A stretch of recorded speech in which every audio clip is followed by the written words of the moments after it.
America, I'm quoting Chris Rock. America is like the uncle that molested you but pays your college tuition. Right? Right. Right? Right. He molested you, and that's what America is like. They the uncle that molested you your whole life, but say, I'll make sure you graduate though. What? What? You know what I'm saying? Yeah. It's like you're stuck. Oh God. It's a catch-22. It But is catch-22. there is a way out. And the way out, in my opinion, my professional opinion, is the way out is collectivism. If we don't stick together, if like how we are on this podcast right now, we met a few months ago, we had common interests, we bonded, we cool. If we don't have more of that, you my sister and you my brother moments, if we don't have more of that, it ain't going down. Okay, let me propose an idea. Sure. And it's an ambitious idea because it would require a lot from people. Sure. For those who feel like they're in a position that they don't necessarily need the stimulus check. Right. Donate it. That's not gonna happen. You want to know why? I'm gonna tell you why. It's because me needing it. It's perspective and it's subjective. Now, no doubt, Jeff Bezos don't need it. You understand? But what if you feel like he does? That's absurd. You just said though, it is objective. It's a matter of perspective. If this is think about it. If Jeff Bezos, he makes like $1 million a day. What I need $600 for. But how much of that money is actually, and I'm not siding with him because I'm not a fan. But how much of that $1 million that he supposedly makes a day, how much of that actually goes into his pocket for spending cash? I think he has enough money where he can divvy up some of that into liquid. But I understand what you're saying. But donate, no, it's because what would be the rationale? I mean, how people that make money feel like 600 is money, and that's how you keep money. What they say, I just put a quote up on Facebook the other day. It said, "A rich man is only a poor man with money." Think about that. What I just said. A rich man is only a poor man with money. That's it. Man, there's no difference. A rich man is a poor man with money. So the only way you can get rich is if every penny counts. Okay, every penny. No way you're gonna get to be a millionaire if you live frivolous, or if $600 don't mean nothing to you. That's what I'm saying. Right. You got these people on TV. Now I'm gonna come to the other side of the devil's advocacy level is you got these people on TV that are broke that's saying $600 ain't nothing. Really? Okay. Donate it then. You won't do that. If it's no money, donate it to somebody else. No, you're not. So is it money? It's we can't even answer the question because it depends on your situation and how you look at it. Like I said, me and my wife, we gonna mess around and go on vacation. We had a tumultuous year. It's been crazy, and me and my wife, I believe, deserve a vacation. So therefore, we're gonna take free money. We're not gonna take any of our savings. We're not gonna take any stock money. We're not gonna take any piece of my stipend that I get from the university. We're gonna take free money and we're gonna go on vacation. We're gonna and that's gonna help our wellness. Right. You understand? Now if we weren't gonna do that, all that money probably going. Well, most of it going to stock market, straight up and down. Yeah. And that's invested in my kids' security. For us, that's what we're doing. We're investing. That's what we doing. You know what I mean? We're not backed up in. That's what I'm saying. I can only look at it from my specific situation. We're not backed up in any bills where we're like, yo, we gotta pay this before the lights go off. Right. And some people are, and it's sad. Not that they're in that situation. It's sad that they're probably in a situation like how we were saying about John Brown. We was talking about. It's about heritage, man. They weren't given the right tools. Poor is passed on, man. Yeah. Just like rich is passed on, poor is passed on. it's a mindset, man.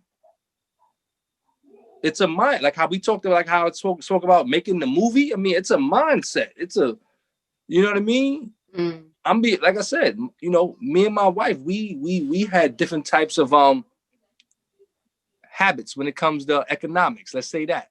You know what I mean? Yeah. My wife knew how to situate her money. I, in recent years, just started learning how to situate out my money. Why? Because I came, like I said, I'm an only child. I came from a household where I was given.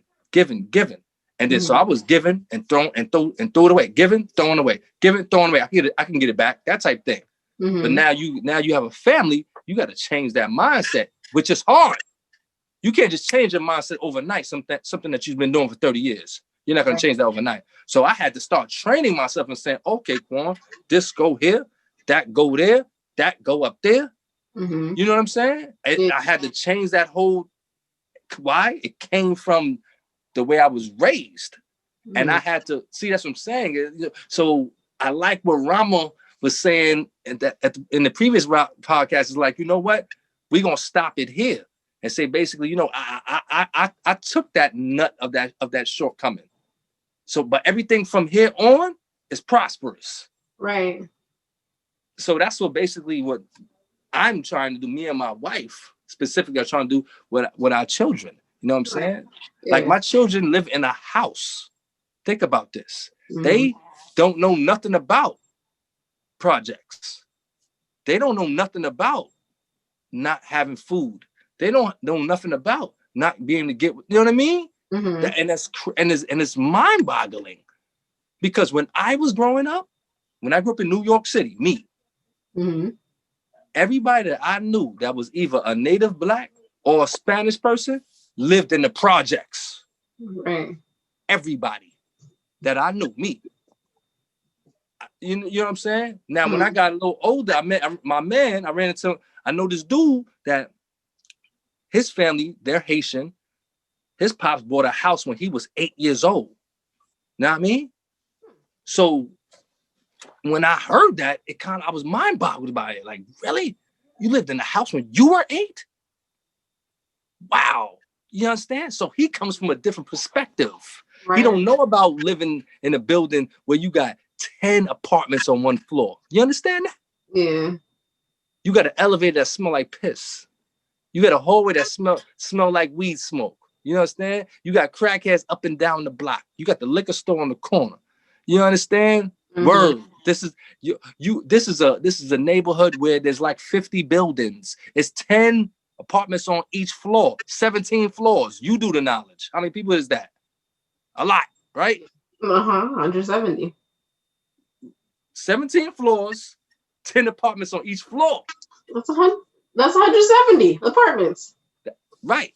You got like 5 to 10 people that live in each apartment. How many people is that? You asking too much. It's a lot. It's a lot. Yes. My point is, it's a lot. You know what I mean? So from that perspective, it's like, you know what I mean? It's like, damn. I know some people that fall in both bowls. One person, they don't ever want to leave the projects. And other people like, I can't wait to get out of there. Nobody falls in the middle. Either you don't want to leave the projects because this is your safe haven, or you're like, I'm out of here. Right. It's crazy. I mean, so you know, the $600 is definitely subjective. Some people, they might say, yo, I'm gonna bubble with that. Other person might be like, I'm gonna just throw that away. Either way, I wouldn't be throwing it away. I mean, some might say to you, somebody may say to me, hey, Quan John, you get $2,400, you throwing that away by going on vacation, right? Not to you. Right? That's what I'm saying. I'm gonna tell people, don't. Basically, the objective of this podcast, this stimulus segment is, don't let nobody tell you what to do. You know what I'm saying? For real. Don't let anybody tell you what you should be doing. Somebody might say, yo, Quan John, what you doing? That $2,400, you could put that in the stock market. You and your wife don't got to go on vacation. Shut up, man. Personally, because you don't even know what you talking about. Right. Okay? Because I don't tell people what, you know what I mean? Different. Yeah. Right. And if you feel like it ain't no money, do what you want to do with it. That's my question. To do what you want to do with it, and whatever the case may be, whatever you do with it, it's your don't business. don't be mad at the end of the day. Uh, What Rama said in the last, I keep on quoting Rama because she touched on a lot of interesting points. If you did well with that first money, this money wouldn't be a problem to you, and she's right. But it's about perspective, because it's like, let's say you really had to do something with that money. yes, no. That means, you know what I mean? I can make $100,000. My wife always, she has a quote. She said, and this is, it's a quote that I've heard, but I've heard it from her, then I heard it from other people after that. It doesn't matter how much you make, it's how much you spend. Mm-hmm. Right? Right. You can make $100,000, but if you buying Gucci and Louis, you're gonna be broke. Mm-hmm. Period. So it's not even about your salary. I know people that don't make $100,000 and they got homes. Right. They put all 3 of their kids through school. How did they do that? Why? It's a mindset how they did that. Right. And like I was saying earlier, you were like, yeah, if you had that, if you use the first check properly, this second check wouldn't be as important. Right. But like, you have to have the knowledge to use it properly, and that's the problem. Most people don't know how to divvy up the money, how to spend it, how to make it last. Right. So they do what they need to. If you realize, oh man, I'm behind on rent, I'm gonna get the stimulus check. Let me just put it all towards rent. Can you? What if you put half towards rent and half towards something else, and you can make up that other half of rent later, or something like that? You know what I mean? Like, even me, I know I'm not. My knowledge is not where it should be as far as finances is concerned. Right. Like, but that's half the battle. The fact that you know that you don't know a lot about it. That's half the battle. And so, like, I want to learn. I need to learn. But I do know enough that you need to plan that out. Like, don't make the decision right then and there. Don't, when you find out, oh, we getting a check. Oh, this is what I'm going to do with it. Write it out. Like me, I have, you can call it what you want, but me, I'm a planner. So I have a spreadsheet that lists everything I earn and everything we spend every single day. That's right. So anytime something comes in, I put it in the spreadsheet, see what'll happen, if it'll be good or bad in the future. Absolutely. So that's how I maneuver. And it's just like, it's so simple to do that. It's so basic. You don't need a financial planner or advisor to do just that. You just got to care. You just have to care. You have to care about where your money is going and how you're spending it in order to do that. And I'm telling you, like, for me, I'm 28. I have no prior knowledge of money. I've only just found out from Q yesterday what a mortgage actually is. Like, that's terrible. But I didn't know that stuff. I didn't know about mortgage. I didn't know about retirement plans. I didn't know about investments. I didn't even know about the stock market until I met you. Right. So, like, I mean, of course I knew about it, but we just hear it all the time. What is it? Stocks are up, stocks are down. That's all I know. Or knew until I met you. It's not a blackout on you. It's a blackout on on our people. You know what I mean? Right. I'm just, like my situation is mirrored in so many other people. That's right. Good portion of other people, other Black people don't do that. Don't know that information or don't know to ask those questions. Right.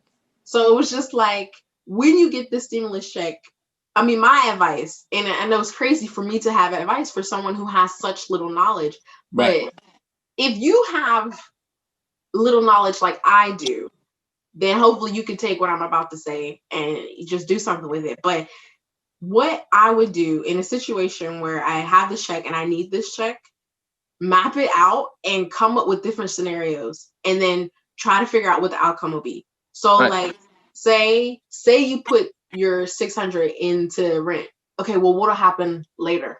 Look at the bills that are about to come up. Think of everything that you need to do for like the next 3 months at least. Right. And if you're okay putting the money towards rent in those next 3 months, then all right, then you're good. Right. Then do. But if you realize that if you put all of the whole check into this one thing, and then 3 months later you see that you're starting to get in the red, and you're gonna have to figure this out and that out, don't do it. And so like that's like I've had discussions with people about getting the stimulus check. And I was like, we were talking about what we're going to do with it. And immediately I knew, well, not immediately, because my husband and I had a discussion, but we talked about we were going to invest it. So we're investing our 600. Right. That's right. But I heard other people say, oh yeah, I'm going to put it all here. That whole check, I'm putting it here. The whole thing? Like, can you do that? Like, I know when times are tough, you think, oh my gosh, I see this one bill right here that's piling up. Like maybe it's the light bill. You see that it's piling up. So you say, I get this lump sum. I'm going to put it all towards that so I can get that light bill done and off my back. That doesn't, you should do that. Knock the light bill down some if you know that the rest of that 600 can help with something else. Right. So it's just like, I plan it out, play chess with yourself. Like, say, here's my move. What's good? What 3 moves can I anticipate? Well, the next 3 moves can I anticipate? Just play with it. Play with the scenario and then decide. Don't just be quick to say, yeah, I'm gonna put this whole thing to this. Like, okay, then that 600 is gone and your light bill's paid, but what about everything else? You could have I don't mean to cut you off. This is a precursor to us doing a segment on what you gonna do with your tax return. You know what? Same thing. People be bugging out tax time. Oh, that's people be true. Bugging out during the tax. Like when I was young, I dig it. But if you are 40-something years old and you get your tax return and you go shopping, you got a problem. You know okay, you mean your refund? Your refund. Okay. If you utilize this money to go get some new clothes and some new boots and some bags and all that, you're bugging out. Period. Many people do that though. They get that lump sum and they're like, "Yeah, this is what I'm gonna do with it," because it feels good in that moment. The thing about that's so. And you know what? We only do that. You know what I'm saying? Right. Black and brown people, we only do that. Because $5,000, like I said, you got to look at it from both perspectives. We spoke about this. If you look at it from either perspective too much, you're gonna falter. Let's say you get $5,000. You got to say, one, that ain't no money. And on the other hand, you got to say, yo, I could do something with it though. Because if I look at it like I could do something with it, I'm going to do something with it. I'm going to splurge it. Or if I look at it like it ain't no money, I'm still going to do something with it. I'm going to splurge it. But if I look at it from both angles, I could be more strategic. You know what I'm saying? Like I think being a rigid thinker when it comes to money, you can't be too, like I said, when they say scared money don't make no money, right? So people, you've heard that before? No. Scared money don't make money. There's not a billionaire, a millionaire alive that didn't put a lot of money up to make him some money. It'd be impossible for him to do that. He had to put a lot of money up. Like, I'm investing. You know, he researched his investment. He said, I'm going to put this money up, and it made him a fortune. You know what I mean? So if he was rigid, he would have never put that money up. He'd have said, you know what? Nah, I'm going to keep that money right here because I might lose it. It's no way you're going to win being a rigid thinker when it comes to economics. You know what I'm saying? For real. If you got money, it has to be invested, whether it be the stock market, whether it be real estate, whether it be in your own business. Those are the 3 things. Business, stock market, real estate, period. So if you get that $600 stimulus check and you really don't need it like that, let's say you're getting $1,200, you and your wife, and y'all don't got no kids. Purchase an LLC, a limited liability company. Okay. All right. So once you get this LLC, next year tax time, you can write off your whole life away. You can write off gas. You can write off food. You can write off because you on paper you have a business. Okay. Be smart about it. Get an LLC. Create a business. Create whatever it is. Create some business. You and your wife create a business. Something. Okay. And then write off your expenses during the year. Okay. You know what kills me that people do though? That they think, oh man, yeah, I want to do that. I want to do that business. But when it comes to having to invest in that business, that's when they back away. Understand, you cannot make money unless you put in money. Scared money don't make money. Right. Okay, there it is. Definitely put in that money to have an outcome. And that's why I feel so blessed that we're doing this. That's what I love about motivational motives. Is like, I definitely came into this green. Even now, I'm still very green. There's so much I don't know. But because we have the discussions we have and we talk to the people we talk to, I've developed a number of resources and information that I'm like, I feel a bit more confident in creating that platform for our future. Right. And our children. So it's For just real. like, get that money. And like I said, as you know what, as long as it's being put somewhere that's a benefit to you and your well-being and that of your children, you could do whatever with it. If you get that 600 and you go to the liquor store to buy some Hennessy, you're bugging out. It's cool. You're an alcoholic. It's okay. I dig it. Understand? You need help though. I want you to understand this. You know what I'm saying? And like I said, it's subjective. I really can't really be that judgmental on people that have addictions. You know what I'm saying? You know, I was in the throes of addiction before. So I understood when I got money, either I hit, I hit the drink man or I hit the clothing store or something like that. Something I really didn't need. And, basically I needed help. You know what I mean? Mm-hmm. So I had to learn to help myself. You know what I'm saying? Because like, I can't make you do the right things with your paper.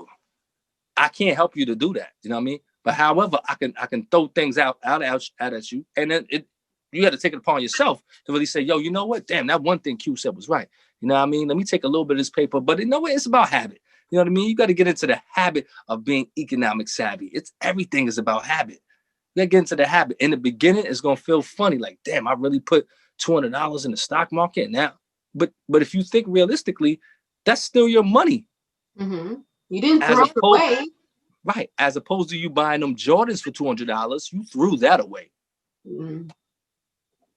You know what I'm saying? Put it somewhere. It's a savings account with the odds of making money on this is, it's good.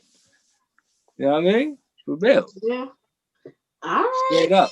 All right. So stimulus, get that money. Me and wifey, we gonna go on vacation. You know what I mean? We might do a Zoom. I'm gonna be in the water drinking a virgin margarita. And we gonna do a Zoom, right?